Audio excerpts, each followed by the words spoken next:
So welcome once again to BNE's weekly video blog. I'm Ben Aris, the editor of BNE, and I'm joined as always by Liam Halligan, who this week is in Greece. So Ben, nice to be in touch. I'm here in the Greek capital, Athens. Tell me your take of the week. Yeah, let's go down. I mean, today, news just out, the Moldovan Prime Minister, Gabarici, quit.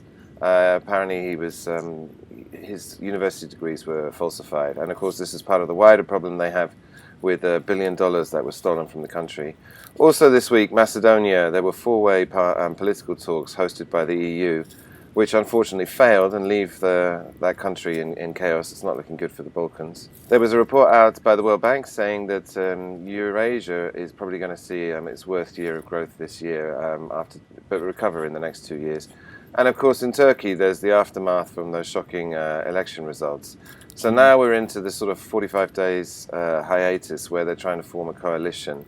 But if that doesn't happen, there's every chance that there'll be fresh elections. And then in Ukraine, again, as ever, lots of news. The IMF came out with a statement saying that they will continue the funding program even if they don't do a debt deal with the private bondholders, which puts the government into a stronger position. But we have a piece on the site today saying what will happen if they default. And last time this happened was Argentina, 2001. And that led to multiple years of slow growth. And finally, Russia. There was a much talked about report that came out by Pew, basically saying that no one in Europe is prepared to go to war with Russia over NATO, a non-EU and a non-NATO member. And indeed in Germany, 29% of the Germans don't even blame Russia for the conflict. They think it's part of a wider push by Europe and overstepped or made at least a bad policy mistake. Which kind of leads into what you're doing. I mean, in Athens, I mean, they're also talking about default and EU rescues, and that's not going very well either. So tell me a bit about what's going on there, Leo. Absolutely. We have now and have had for months, of course, the spectre of two sovereign defaults on the fringes of Europe, both in Greece and Ukraine. Just before I start on Greece, I mean, Ukraine, you know the country a lot better than me, Ben. The GDP number for Q1 was minus 17%, I saw, which Indeed. has got to make sense of a kind of financial negotiation. Well, indeed. I mean, on that score, the GDP was just downgraded. Impossible. To 9%. Anders Aslan, the Swedish professor, was just in Kiev, and he, of course, worked for Tymoshenko and knows the country from the inside. And he released a very downbeat note saying the political situation there is about to fall to pieces, that 3/4 of Ukrainians are dissatisfied with the government. Poroshenko's own party is only polling 13%. So they're really, really up against it, and as is Greece, actually. It strikes me that Aslan's providing a sort of alibi for, look, let's just forget the money, just do the rescue, just inject huge amounts of resources. It's going to be very, very difficult for the IMF to do that because, of course, as Congress often points out, Russia's a major bondholder, so the IMF would be paying money that would go directly to Moscow as the coupon payments are made. It strikes me, though, that we do have a major deadline looming in terms of the renewal or not of EU sanctions at the end of July. Putin was in Italy this last week, of course, making nice with Renzi. The Greeks have said under those circumstances will they renew EU sanctions, and of course they need the 28-country unanimous vote. So maybe we can resolve this before it comes down to that, and there's the humiliation of the EU perhaps not renewing. So.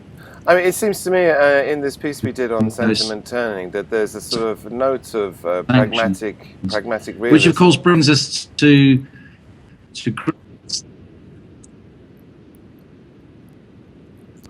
some of us have been saying for months and months, Ben, that in the end there will be a deal, and there will be a deal in order to stem the danger of a default in Greece or in both, because it's particularly difficult to do any kind of deal in Ukraine without the Russians being involved, and maybe even Russian money, and maybe even Chinese money, because there is so little appetite across Western Europe, it seems to me, to provide money to bail out Ukraine. I mean, if we won't even provide money to bail out a Eurozone member, are we really going to provide money to bail out a country that isn't even in the EU and there's no prospects of it joining the EU? Not that many Ukrainians don't want to, of course, many do, in the near future.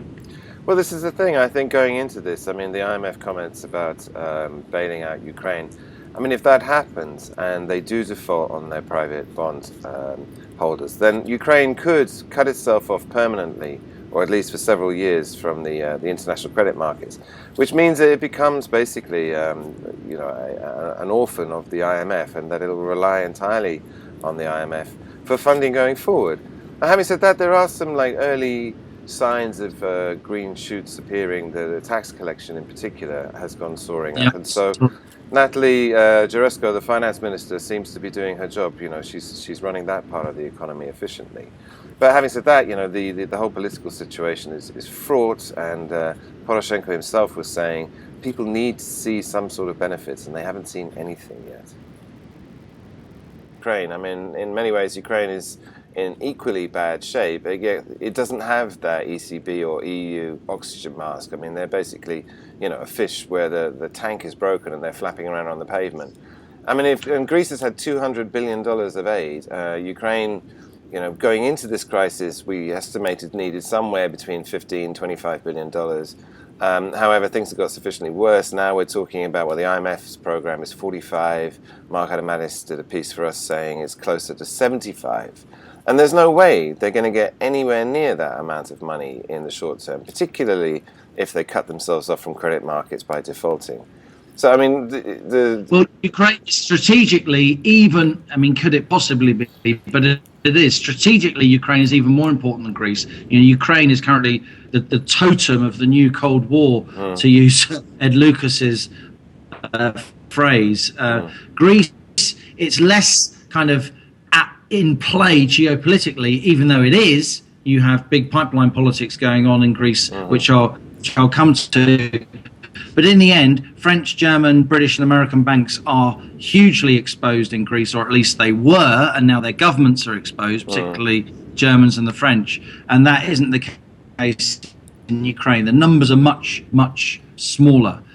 In terms of the sort of geopolitics that's going on here in Athens, this is what this visit has really brought home to me, and in discussions with government people and business folk and even taxi drivers. Russia really does loom large. You had sanctions. Of course, the Russians responded by banning food imports from the European Union and some other countries, but they also ended South Stream.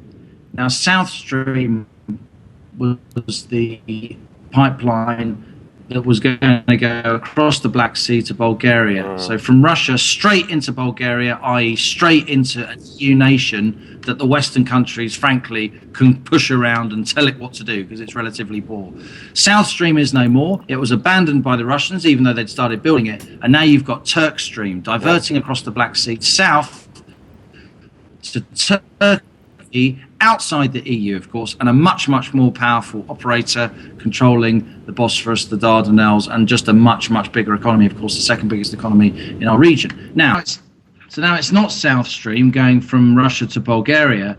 This is going from Russia to Turkey, which is Turk Stream, and it will go, when it opens in December 16, that's the plan, as far as the Greek border. Once it's at the Greek border, the only way it can then go to get to Western Europe through Hungary and Austria and all the rest of it onto the really big economies is through Greece, which will then give Greece, if it's still in the Eurozone, if it's still in the EU, who knows, and even if it isn't, massive leverage over the rest of Western Europe, which of course what the Greeks want. There's a certain payback going on here. And for definite, it will give Greece transit fees and also subsidised gas from Russia. It won't be a huge amount of money.